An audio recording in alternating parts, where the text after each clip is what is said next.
নমস্কার বন্ধুরা, আপনাদের সকলকে স্বাগত জানাচ্ছি আমাদের এই ইউটিউব চ্যানেলে। বন্ধুরা, গতকালকে ভিডিওতে হয়তো আপনারা দেখেছেন, যদি না দেখে থাকেন তাহলে অবশ্যই দয়া করে দেখে নেবেন আমাদের যেটা গতকালকে আমরা আপলোড করেছিলাম। গতকালকে ভিডিওতে আমি স্বাস্থ্য ভবন অভিযানটাকে কভার করার জন্য নিজেই গেছিলাম দেখবার জন্য, প্র্যাকটিক্যালি চাক্ষুষ দেখার জন্য। আর যেটা আমি দেখলাম সেটা আমি ওই ভিডিওতে পরিষ্কার করে বলেছি, এবং একটা কমপ্লিটলি নন পলিটিক্যাল একটা জন আন্দোলন, যেটা শুধুমাত্র জাস্টিসকে চাইছে বা জাস্টিসের জন্য বলছে বা শুধু অভয়ার জন্য হচ্ছে এমনটা ঠিক নয়। সেটা তো আছেই, সেটাই হয়তো প্রধান, কিন্তু তার সঙ্গে যেটা আছে সেটা হচ্ছে একটা চরম বিশৃঙ্খলা, একটা চরম দুর্নীতি, যেটা স্বাস্থ্য দপ্তরে বহু বছর ধরে ঘটে চলেছে সরকারের বিরুদ্ধে। এতদিন কেটে গেল, মানে প্রায় বহুদিন কেটে গেল, বলতে গেলে 30-35 দিন পরে আজকে মুখ্যমন্ত্রী সশরীরে স্বাস্থ্য ভবনে উপস্থিত হলেন। তিনি স্বাস্থ্য ভবনে উপস্থিত হওয়ার জন্য 35টি দিন সময় লেগে গেল। উনি গিয়ে কি কি বললেন আর কি কি ঘটনা ঘটলো সেগুলো আমি একটু বিস্তরে আপনাদেরকে এক এক করে বলছি, কিন্তু সেটা শুরু করার আগে আর একটা কথা বলে রাখা খুব দরকার। সেটা হচ্ছে যে কিছুদিন আগে যখন এই ডাক্তার, জুনিয়র ডাক্তার ফ্রন্টের সঙ্গে যখন টিএমসির বা সরকার যখন কথোপকথন বলার জন্য রাজি হয়েছিল, কিন্তু তারা ফাইনালি গিয়ে বললেন যে না, লাইভ রেকর্ডিং করবো না, সেই মোমেন্টেও কিন্তু একটা সরকার এবং স্বাস্থ্য যারা আমাদের জুনিয়র ডক্টর ফ্রন্ট, তাদের একটা একটা সামনাসামনি এসে বসার জায়গা ছিল, কিন্তু সেটা হয়ে উঠলো না। এই সরকার চাইলো না, ওই ট্রান্সপারেন্সিটা সরকার চাইলো না। আজ যখন জল একেবারে নাকের উপরে উঠে গেছে, আজ দিদি স্বয়ং নিজে ওখানে উপস্থিত হলেন। তিনি ওখানে গিয়ে কি কি ঠিক ঠিক বললেন, আমি কয়েকটা কথা আমি সামনে রাখছি। 1 নম্বর কথা হচ্ছে যে তিনি ওখানে গিয়ে বললেন যে আমি এখানে এসেছি মুখ্যমন্ত্রী হিসেবে নয়, দিদি হিসেবে।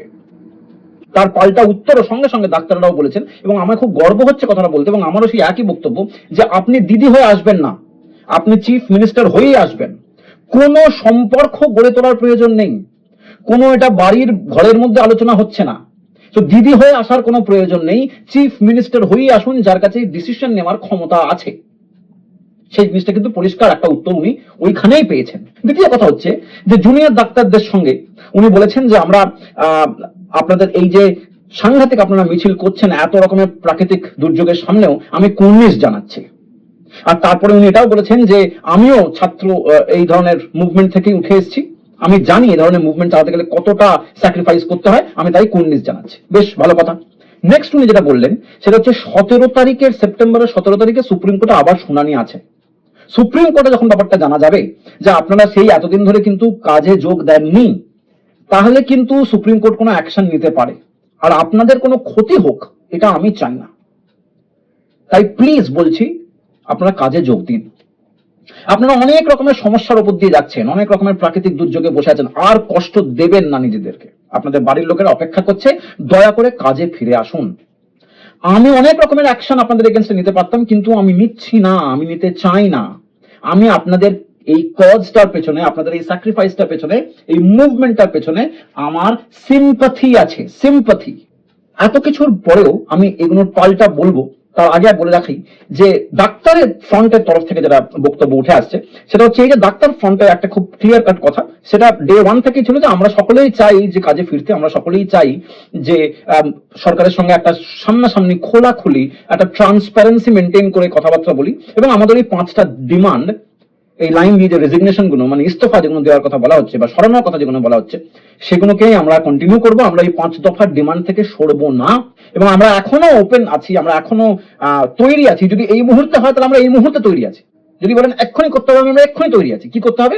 শুধু আমাদের এই 5 দফার যে ডিমান্ডটা সেটাকে মেনে নিন, আর আমাদের মধ্যে যে আলোচনাটা হবে সেটা যেন ট্রান্সপারেন্সি মেনটেন করা হয়। কথাটা কি সুন্দর লিখে চলো, যে ইমেলটা লিখেছে এটার এই চিফ মিনিস্টারের আগমনের পরে যে ইমেলটা লিখেছে, সেই ইমেলে পরিষ্কার করে কথাটা লিখেছে যে ট্রান্সপারেন্সি। এই ট্রান্সপারেন্সি কথাটা কিন্তু অনেক গুরুত্ব দিয়ে খুব বুদ্ধি খরচ করে লিখেছে। এই ট্রান্সপারেন্সি কিন্তু ইনক্লুডস লাইভ রেকর্ডিং, যেটা কিন্তু আগের বারে আমাদের সরকার বারণ করে দিয়েছিল।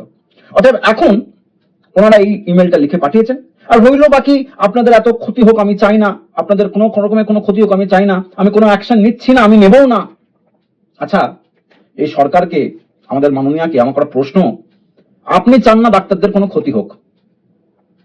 আপনি চাইলে ক্ষতি করতে পারবেন? করার কোনো কোনো অধিকার আপনার আছে ওই রাজ্যের যে চেয়ারটা আপনি বসেন সেই চেয়ারে বসে কারো ক্ষতি করা যায় যারা কোনো অন্যায় করেনি? কেন বলছি ধরুন, আপনাদেরই দলের এমপি, শ্রীরামপুরের এমপি, আমি নামটাও নিতে চাইছি না, তিনি এমনই বড় উকিল যে তার দলের কোনো কেসও তাকে দেওয়া হয় না। ভাবুন একবার, মানে নিজের দলের কেসগুলো কপিল সিব্বলের মতন লোককে দিতে হয়, মানুষ সিংহের মতন লোককে দিতে হয়, ওনাকে দেওয়া হয় না। তিনি আইনের কথা বলছেন, উনি বলছেন যে এই যে ডাক্তাররা যে কাজ ছেড়ে দিয়ে ওখানে বসে আছে, এটা একটা আনকনস্টিটিউশনাল প্রোটেস্ট, এটা নাকি আর্টিকেল 21 এর এগেনস্টে। গিয়ে কেস করুন। আর্টিকেল 21 মানে কি? Right to life and personal liberty. আপনি গিয়ে কেস করুন যে ডাক্তাররা আর্টিকেল 21 এর উল্লঙ্ঘন করছে, তাই জন্য প্রচুর লোকেরা মারা যাচ্ছে, প্রচুর লোকেদের ট্রিটমেন্ট হচ্ছে না, যে সো কল্ড ডেটা আপনাদের আছে ঠিক এই মাসের জন্য, গিয়ে কেস করুন। দ্বিতীয় কথা হচ্ছে, উনি বলেছেন যে যারা যারা এখানে বসে আছে নিজের কাজ না করে, তাদের ডাক্তারির যে ফাইনাল পরীক্ষা সেটা বসতে দেওয়া উচিত নয়, because they do not fit to be doctors. এতটা রাগ, এতটা বিষ তিনি মিডিয়ার সামনে উগলেছেন। এটাও বলেছেন যে ওনাদের পানিশ করা উচিত এবং কাস্টোডিয়াল ইন্টারোগেশন করা উচিত ডাক্তারদের। ভাবুন একবার। অথচ তারই সুপ্রিমো তিনি বলছেন যে আপনাদের কোনো ক্ষতি হোক, আমি চাই না। অন্যদিকে দেখুন, তৃণমূলেরই একটা লোক, দলের লোক, নেতা, লোকাল নেতা, কি বলছেন, যারা যারা বসে আছে এখনো ধর্নায় তারা নাকি দেশদ্রোহী। আপনারা তো দেখেওছেন যে ওই প্রোটেস্ট যারা করতে গেছিল নৈহাটিতেও এবং বিভিন্ন জায়গাতে নর্থ বেঙ্গলের দিকেও, তাদেরকে ওই যেগুলো রাস্তায় লেখা হয়েছিল সেগুলোকে চুনকালি দিয়ে ওগুলোকে মুছে দিয়েছিল, যারা প্রতিবাদ করছিল তাদের মেরেছিল, পিটিয়েছিল। অথচ এরা নাকি চায় যে তিলোত্তমার বা অভয়ার বিচার হোক, এরা চায়, এইভাবে চায়। হুমায়ুন কবির সাংঘাতিক বিখ্যাত লোক, তিনি কি বলেছেন? তিনি তো রীতিমতো হুমকি দিয়েছেন। তিনি বলেছেন যে যদি এই ধরনের প্রোটেস্টের জন্য কোনো রোগীর লোক মারা যায়, তাহলে তারা যদি এখন ডাক্তারদের উপরে অ্যাটাক করতে আসে, তাহলে কি করে বাঁচাবেন, তখন কে দেখবে? মানে রীতিমতন ভয় দেখাচ্ছে।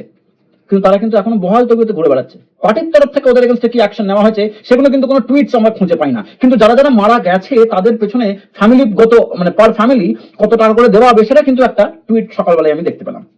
আবার দেখুন, কুণাল ঘোষ, তাকে কেউ প্রশ্নও করে না, নিজে নিজে আগ বাড়িয়ে বলে। আমি তো বুঝতে পারি না যে মানে ভালো, মানে মিডিয়ার জন্য কিন্তু খুব ভালো উনি, মানে ভালো কন্টেন্ট ক্রিয়েটর হিসেবে দেখতে গেলে, মানে from a content creators perspective ওনার বক্তব্যগুলো কিন্তু খুব লোভনীয়। উনি কি বলেছেন, উনি যখন বুঝতেই পাচ্ছেন যে ব্যাপারটা হাতের বাইরে চলে যাচ্ছে, উনি বলছেন কি, যে এইভাবে অনর যদি কেউ থাকে যে না যাই হয়ে যাক না কেন আমি আমার 5 দফার ডিমান্ড থেকে নড়বো না, তাহলে এত কঠোর ভাবে তো কোনো আলোচনা হয় না।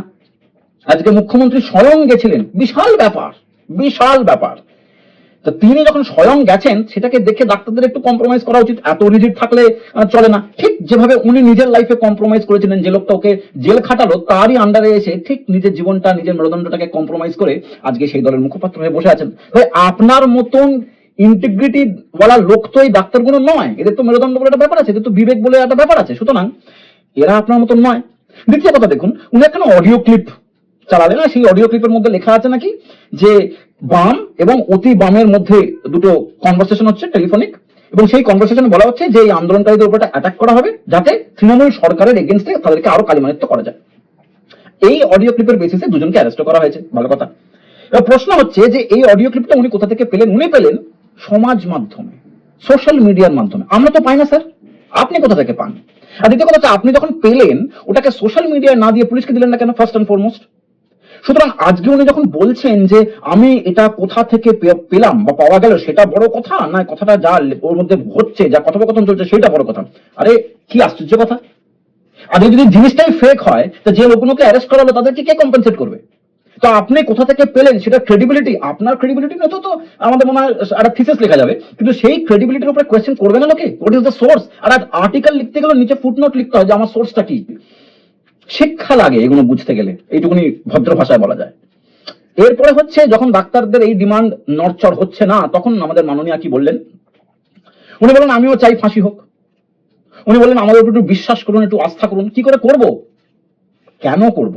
যখন দেখা যাচ্ছে যে আপনারই দলের লোকেরা এই কথাগুলো বলছে, আপনারই দলের লোকেদের ইনভলভমেন্ট আছে এবং তাদেরকে বাঁচানোর জন্য, তাদেরকে সেফগার্ড করার জন্য বিভিন্ন সময় আপনাদের সরকার সাহায্য করেছে, তাকে কি করে বিশ্বাস করব? আপনি একটা ট্রান্সপারেন্সি মেনটেন করার জন্য লাইভ রেকর্ডিং করতে চান না, কি করে বিশ্বাস করব? তারপর আপনি কি বলছেন, যদি কেউ দোষী হয়, যদি কেউ দোষী হয় এবং যদি প্রমাণ পাওয়া যায় তাহলে আমরা ব্যবস্থা নেব। আপনাদের ডিমান্ডস গুলোকে আমরা ভেবে দেখব, কিন্তু এখন আপনারা এই প্রোটেস্টটাকে তুলে দিন।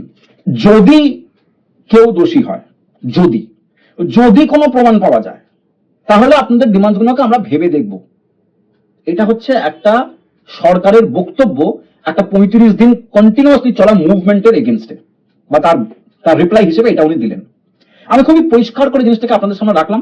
আগে তো আগামী দিনে কি হবে সেটা ডেফিনেটলি ডাক্তার ফ্রন্ট বুঝবে, কিন্তু আমি ডাক্তারদের এই ফ্রন্টের প্রত্যেকটা যে দফায় যে ডিমান্ডগুলো আছে 100% একমত, এবং এই সরকারের প্রতি বিশ্বাস আস্থা আর 10টা লোকের মতন আমিও হারাতে বসেছি, দুঃখের সঙ্গে বলতে হয়। এই বলে ভিডিওটাকে শেষ করছি। আপনাদের বক্তব্য কিন্তু অবশ্যই কমেন্ট সেকশনে জানাবেন।